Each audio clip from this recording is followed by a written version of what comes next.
حابیل اور قابیل دونوں حضرت آدم علیہ السلام کے بیٹے تھے۔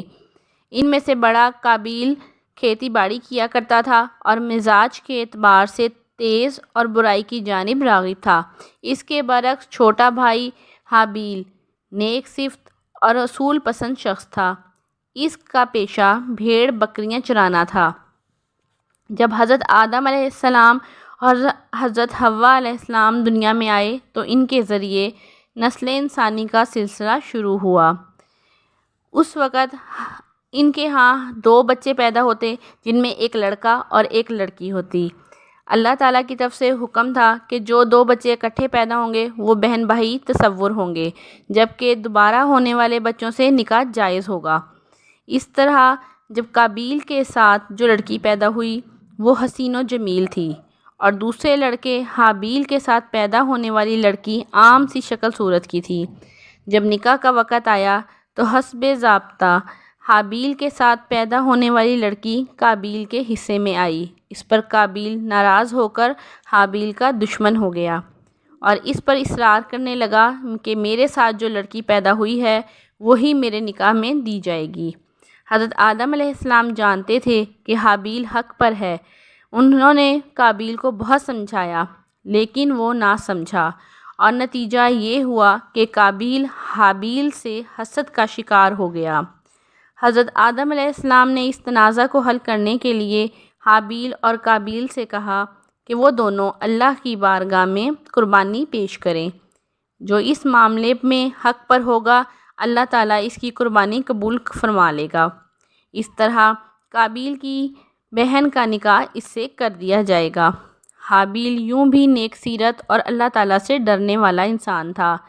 حابیل کے پاس چونکہ بھیڑ بکریاں تھیں، چنانچہ اس نے نیک نیتی کے ساتھ خالص اللہ کی رضا کے لیے نہایت عمدہ اور صحت مند دمبا اللہ تعالیٰ کے حضور پیش کیا۔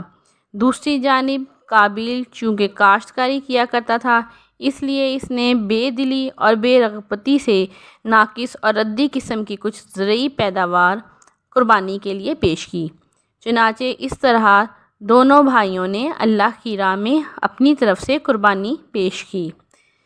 اس دور میں قربانی کی قبولیت کی علامت یہ ہوتی تھی کہ جس کی قربانی کو آسمان سے ایک آگ آ کر کھا جاتی اور اس کی قربانی اللہ کے نزدیک قبول ہو جاتی تھی، اور جس کی قربانی کو آسمانی آگ نہ کھاتی وہ نامقبول سمجھی جاتی۔ چنانچہ آسمان سے ایک آگ آئی اور اس نے حابیل کی پیش کی گئی قربانی کو کھا لیا۔ قابیل کی پیش کی گئی قربانی کو چھوڑ دیا۔ چونکہ حابیل نیک سیرت تھا اور اس نے خالص رضائے الہی کے لیے قربانی پیش کی تھی، لہٰذا اس کی قربانی قبول ہوئی، جبکہ قابیل اچھے کردار کا مالک نہ تھا۔ اس نے قربانی میں معمولی شے پیش کی تھی اور اس عمل میں تقویٰ شامل نہ تھا، اس لیے اس کی قربانی قبول نہ ہوئی، بلکہ اس کی قربانی جوں کہ توں پڑی رہی۔ جب حابیل کی قربانی قبول ہوئی اور قابیل کی قربانی رد ہو گئی تو اس کے دل میں قابیل کے لیے حسد پیدا ہوا اور اس کا غم و غصہ انتقام میں بدل گیا۔ اس نے علی اعلان اپنے بھائی حابیل کو جان سے مارنے کی دھمکی دے دی۔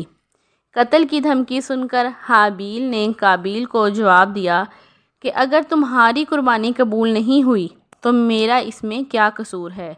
قربانی قبول کرنا اللہ تعالیٰ کا اختیار ہے اور وہ متقی لوگوں کی قربانی قبول فرماتا ہے، اور اگر تو مجھے قتل کرنے کے لیے ہاتھ بڑھائے گا تو میں تیری طرف تجھے قتل کرنے کے لیے ہرگز ہاتھ نہ بڑھاؤں گا۔ میں تو اللہ سے ڈرتا ہوں جو تمام جہانوں کا رب ہے۔ ساتھ ہی اسے یہ بھی بتا دیا کہ اگر تم نے میرے قتل کا ارتکاب کیا تو سارا گناہ تم پر ہی ہوگا، اور میں اس معاملے میں بالکل بری ہوں کیونکہ میں تم پر ہاتھ نہیں اٹھاؤں گا۔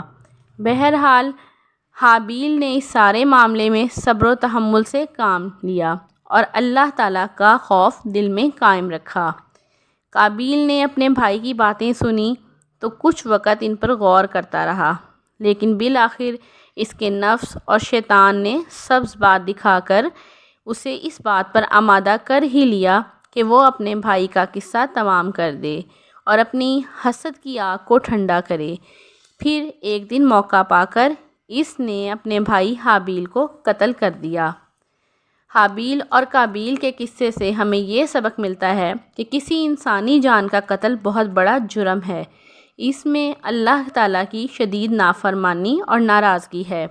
حسد کی آگ انسان کو اندر ہی اندر جلا دیتی ہے اور اسے دنیا اور آخرت میں رسوائی کے سوا کچھ ہاتھ نہیں آتا۔ انسان کو اپنی زندگی میں ہرگز کسی گناہ کو جاری اور رائج نہیں کرنا چاہیے، ورنہ نتیجہ یہ ہوگا کہ آئندہ جو بھی شخص اس گناہ کا ارتکاب کرے گا تو گناہ کو جاری اور رائج کرنے والا شخص بھی اس گناہ میں برابر کا حصے دار ہوگا۔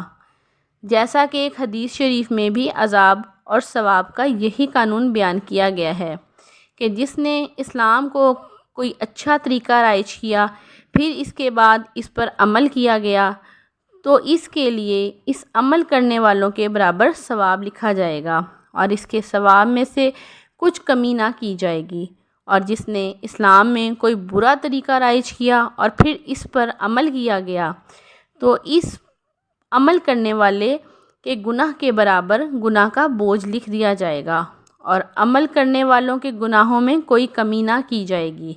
لہٰذا اہل ایمان کو چاہیے کہ خیر کی دعوت دینے، رواج دینے اور ہمیشہ خیر پھیلانے والے بنیں، نہ کہ گناہوں کو پھیلانے کا سبب بنیں۔